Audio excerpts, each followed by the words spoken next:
Hello friends, Lavanya ವೈವಿಧ್ಯ ಅಡುಗೆ ಚಾನಲ್ಗೆ ನಿಮ್ಮೆಲ್ಲರಿಗೂ ಸ್ವಾಗತ. ಇವತ್ತಿನ ರೆಸಿಪಿ ಕುಂಬಳಕಾಯಿ ಪಲ್ಯ. ಒಂದು 20 ಜನಗಳಿಗೆ ಸಾಕಾಗುವಷ್ಟು ಕುಂಬಳಕಾಯಿ ಪಲ್ಯನ ಇಲ್ಲಿ ಮಾಡ್ತಾ ಇದ್ದೀವಿ. ವಿಡಿಯೋನ ಎಲ್ಲೂ ಕೂಡ ಸ್ಕಿಪ್ ಮಾಡದೆ ಪೂರ್ತಿಯಾಗಿ ನೋಡಿ, ಹಾಗೆ ನಮ್ಮ ಚಾನಲ್ನ ಸಬ್ಸ್ಕ್ರೈಬ್ ಮಾಡ್ಕೊಳ್ಳಿ. ಮೊದಲಿಗೆ ನಾನಿಲ್ಲಿ ಕುಂಬಳಕಾಯಿ ಪಲ್ಯ ಮಾಡೋದಕ್ಕೆ ಒಂದು 1/4 ಲೀಟ್ರಷ್ಟು ಎಣ್ಣೆನ ಹಾಕೋತಾ ಇದ್ದೀನಿ. ಎಣ್ಣೆ ಚೆನ್ನಾಗಿ ಬಿಸಿ ಆದಮೇಲೆ ಒಂದು ಅರ್ಧ ಹಿಡಿಯಷ್ಟು ಸಾಸಿವೆ, ಹಾಗೆಯೇ ಒಂದು 10 ರಿಂದ 15 ಒಣಮೆಣಸಿನ್ಕಾಯಿ, ಜೊತೆಗೆ ಒಂದು ಹಿಡಿಯಷ್ಟು ಕರಿಬೇವನ್ನು ಹಾಕ್ತಾ ಇದ್ದೀನಿ. ಇಷ್ಟನ್ನು ಹಾಕಿ ಸ್ವಲ್ಪ ಫ್ರೈ ಮಾಡಿಕೊಂಡು ನೋಡಿ, ಒಂದು ಅರ್ಧ ಕೆಜಿಯಷ್ಟು ಈರುಳ್ಳಿನ ಕಟ್ ಮಾಡಿ ಹಾಕೋತಾ ಇದ್ದೀನಿ. ಈಗ ಇಷ್ಟನ್ನು ಕೂಡ ಚೆನ್ನಾಗಿ ಬಾಡಿಸ್ಕೋಬೇಕು. ಈರುಳ್ಳಿ ಎಲ್ಲ ಫುಲ್ ಸಾಫ್ಟಾಗಿ ಬೇಯಬೇಕು. ಈಗ ನೋಡ್ತಾ ಇರ್ಬೋದು, ಚೆನ್ನಾಗಿ ಫ್ರೈ ಆಗಿದೆ. ಈ ಟೈಮಲ್ಲಿ ಕಟ್ ಮಾಡಿ ಇಟ್ಕೊಂಡಿರುವಂತಹ ಕುಂಬಳಕಾಯಿನ ಹಾಕ್ತಾ ಇದ್ದೀನಿ. ಇಲ್ಲಿ ಸಿಹಿ ಕುಂಬಳಕಾಯಿನ ತೊಗೊಂಡಿದ್ದೀನಿ. ಒಂದು ದೊಡ್ಡ ಗಾತ್ರದ 2 ಸಿಹಿ ಕುಂಬಳನ ಇಲ್ಲಿ ತೊಗೊಂಡಿದ್ದೀನಿ. ಸ್ವಲ್ಪ ದೊಡ್ಡದಾಗಿ ಕಟ್ ಮಾಡ್ಕೊಳ್ಳಿ, ಏಕೆಂದರೆ ಅದು ಮೆಲ್ಟ್ ಆಗುತ್ತೆ ಕುಂಬಳಕಾಯಿ, ಅದರಿಂದ ಚೆನ್ನಾಗಿ ಬೆಂದು ಅದು ಕರಗುತ್ತೆ. ಈಗ ಇದನ್ನು ಒಂದು ಚೆನ್ನಾಗಿ ಮಿಕ್ಸ್ ಮಾಡಿಕೊಂಡು ಒಂದು 10 ನಿಮಿಷ ಇದನ್ನು ಮುಚ್ಚಿ ಬಿಟ್ಬಿಡ್ಬೇಕು.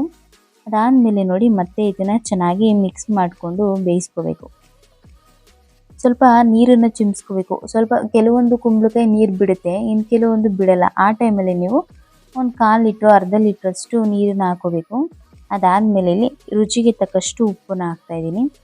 ಈಗ ರುಚಿನಕ್ಕೆ ಉಪ್ಪನ್ನ ಹಾಕೊಂಡಾದ್ಮೇಲೆ ಚೆನ್ನಾಗಿ ಮಿಕ್ಸ್ ಮಾಡ್ಕೋಬೇಕು. ಅದಾದಮೇಲೆ ನೋಡಿ, ಬೆಲ್ಲನ ಹಾಕ್ತಾಯಿದ್ದೀವಿ. ಮೊದಲೇ ಬೆಲ್ಲನ ಹಾಕೋದಕ್ಕೆ ಹೋಗಬಾರ್ದು, ಕುಂಬಳಕಾಯಿ ಬೇಯಲ್ಲ.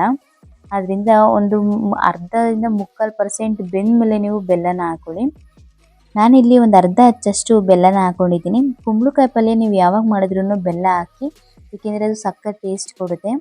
ಅದಾದಮೇಲೆ ನಾನಿಲ್ಲಿ ಒಂದು ಕಾಯಿನ ತುರಿದು ಇಟ್ಕೊಂಡಿದ್ದೀನಿ, ಫುಲ್ ಒಂದು ಕಾಯಿನ.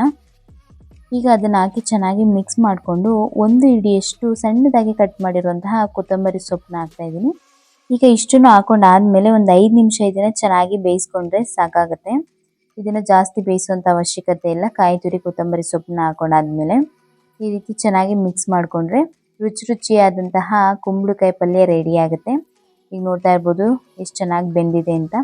ನೋಡಿದ್ರಲ್ಲ ಸ್ನೇಹಿತರೆ, ಒಂದು 20 ಜನ ತಿನ್ನೋಷ್ಟು ಕುಂಬಳಕಾಯಿ ಪಲ್ಯನ ಹೇಗೆ ಮಾಡೋದು ಅಂತ. ವಿಡಿಯೋ ಇಷ್ಟ ಆಗಿದ್ದರೆ ಈ ವಿಡಿಯೋನ ಲೈಕ್ ಮಾಡಿ, ನಿಮ್ಮ ಫ್ರೆಂಡ್ಸು ಮತ್ತು ಫ್ಯಾಮಿಲಿಗೆಲ್ಲ ಈ ವಿಡಿಯೋನ ಶೇರ್ ಮಾಡಿ. ಹಾಗೆಯೇ ನೀವಿನ್ನೂ ನಮ್ಮ ಚಾನಲ್ನ ಸಬ್ಸ್ಕ್ರೈಬ್ ಆಗಿಲ್ಲ ಅಂದರೆ ಪ್ಲೀಸ್ ನಮ್ಮ ಚಾನಲ್ನ ಸಬ್ಸ್ಕ್ರೈಬ್ ಮಾಡ್ಕೊಳ್ಳಿ. ಧನ್ಯವಾದಗಳು.